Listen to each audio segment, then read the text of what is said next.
ఇందాక ముఖ్యమంత్రి గారు కొన్ని కీలకమైన సంచలనమైన వ్యాఖ్యలు చేశారు. కండువాలు కప్పినంత మాత్రాన పార్టీలకు ఆహ్వానించినట్టు కాదు, రోజుకి నేను కొన్ని వందల మందికి కండువాలు కప్పుతూ ఉంటాను, అందులో పెద్ద విషయం ఏముంది అని చెప్పి అన్నారు. దాంతోపాటుగా కడియం శ్రీహరి గారు కూడా చాలా పరుషమైన పదజాలం వాడారు. రాజయ్య, అసలు నీకు సిగ్గుందా రాజయ్య?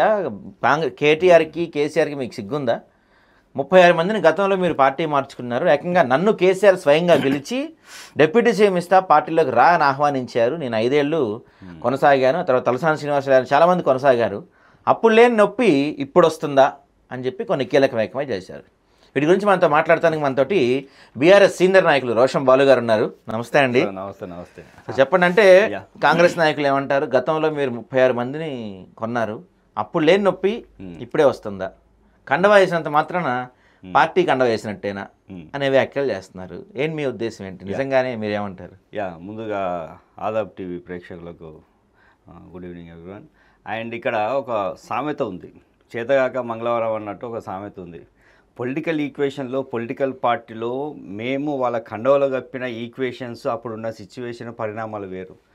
ఎందుకంటే సమైక్యాంధ్ర లోపల దగాబడ్డ తెలంగాణలో, కొత్తగా వచ్చిన రాష్ట్రం తెలంగాణ లోపల, తెలంగాణ పునర్నిర్మాణంలో, పునరీకరణలో భాగం లోపల మా యొక్క పార్టీకి ఆకర్షితులై వచ్చిన వాళ్ళని తీసుకోవడం జరిగింది. దాంట్లో కూడా రాజకీయబద్ధంగా అంటే చట్టబద్ధంగా, న్యాయబద్ధంగా మేము కండవలో వాళ్ళు తీసుకున్న ఉద్దేశము మనం ఇండివిజువల్ చేర్చుకోలేదు, వాళ్ళ యొక్క పార్టీని మనం విలీనం చేసుకున్నాం. అప్పుడున్న టీడీపీ పార్టీని కావచ్చు, అప్పుడున్న కాంగ్రెస్ పార్టీని కావచ్చు, మనం విలీనం చేసుకున్న ఆ ఈక్వేషన్లో చట్టబద్ధంగా వేయడం తప్ప వీళ్ళలాగా రాత్రి పిలిపించుకొని వాళ్ళకు మాయ మాటలు చెప్పి ఏదో ప్రలోభాలు పెట్టి కండవలు మార్చిన పరిస్థితి లేదు. అయినా రేవంత్ రెడ్డి గారికి రాజకీయ అవగాహన రాహిత్యం ఎంతుంది ఇప్పుడు అర్థమైపోతుంది. కండవలు మార్చినంత మాత్రాన పార్టీని మారను కాదనే ఉద్దేశం అంటే ఆయన మరి ఏ స్థాయిలో ఆయన మాట్లాడుతుండో గుర్తుంచుకోవాలి. ఒక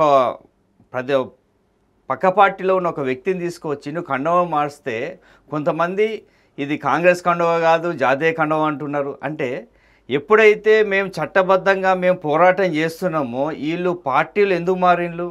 గవర్నమెంట్ రాగానే వాళ్ళ యొక్క స్వలాభం కోసము, వాళ్ళ యొక్క బిల్లుల కోసము, వాళ్ళ యొక్క కాంట్రాక్టుల కోసం మారిన సందర్భం లోపల మేము మా ద్వారా మా పార్టీ ద్వారా గెలిచిన తర్వాత వెళ్ళిన సందర్భం లోపల ఈ రోజున వాళ్ళు అటు కాకుండా ఇటు నా గరక నా ఘాటక అని ఒక సామెత ఉంటుంది. నా ఆ పార్టీలు ఉండలేక ఈ పార్టీలు రాలేక మానసిక క్షోభ గురవుతున్న సందర్భము మేము చాలా సందర్భాల్లో మా యొక్క కార్యకర్తలు చెప్తున్నారు. ఎందుకంటే ఇప్పుడు మా దగ్గర అక్కడ డిస్టిక్లో చూసుకుంటే జైత్యాల ఎమ్మెల్యే సంజయ్ గారు, డాక్టర్ సంజయ్ గారు జైత్యాల నుంచి వచ్చిన ఆయన ఒక కాంట్రాక్ట్ కోసం ఆయన చేంజ్ అవ్వడం జరిగింది. అక్కడున్న అంత పెద్ద నాయకుడు జీవన్ రెడ్డి గారిని కాదని నేను తీసుకున్నాడు.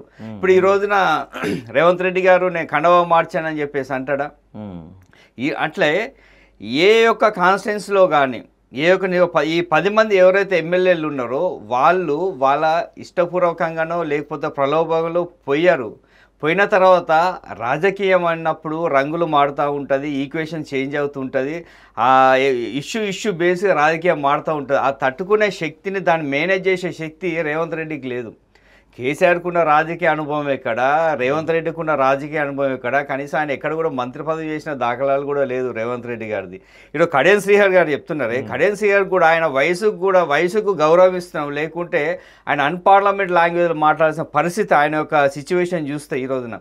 ఆ రోజున కేసీఆర్ గారు బీఫామ్ ఇచ్చిన తర్వాత తన యొక్క నమ్ముకున్న నాయకులను పక్కన పెట్టి నేను నమ్మి నీ కూతురు మీద బీఫామ్ ఇచ్చిన తర్వాత కూడా పార్టీ మారిన వ్యక్తి, ఇట్లాంటి ఎథిక్స్ లెస్ మోరల్స్ నాయకుడు ఈ రోజున ఈ తెలంగాణ రాష్ట్రంలో అంటే కడియం శ్రీహరి మాత్రమే. ఈ రోజున రాజయ్య గారు ఆ రోజున కేసీఆర్ గారి నుంచి మంత్రిపదవి నుంచి పక్కకు పెట్టినా కానీ ఆ కమిట్మెంట్తో పనిచేస్తున్నాడు.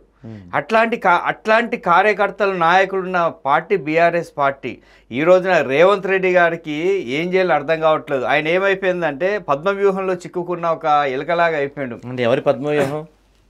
ఎందుకంటే తెలంగాణ రాజకీయ చదరంగం లోపల ఆయనకు ఎటువంటి పొలిటికల్ గేమ్ ఆడే తెలియని ఒక అన్పార్లమెంటల్, అన్ఎథికల్, మోరల్లెస్ పొలిటీషియన్ ఎవరు ఉన్నారంటే ఈ దేశం మొత్తం రేవంత్ రెడ్డి గారు. ఈ రోజున ఆయనకు సీల్డ్ కవర్ సీఎం అయిండు. ఈ రోజున సరే అయిన తర్వాత ఇక్కడ సబార్డినేట్లు ఆయనకు కోఆపరేషన్ లేదు, ఆయనకున్న చుట్టుపక్కల ఉన్న మంత్రులు కోఆపరేషన్ లేదు, రాజకీయ కీడ ఒక ఎత్తుగడ వేస్తే ఆయన పార్టీ నుంచే వ్యతిరేకత వస్తుంది. ఇప్పుడు ఆయన పార్టీ నుంచే కదా తీర్మానం మల్లన్న గారు లైవ్లలో పెట్టి అంత నీచంగా అంత స్పష్టంగా వ్యతిరేకిస్తున్నారు.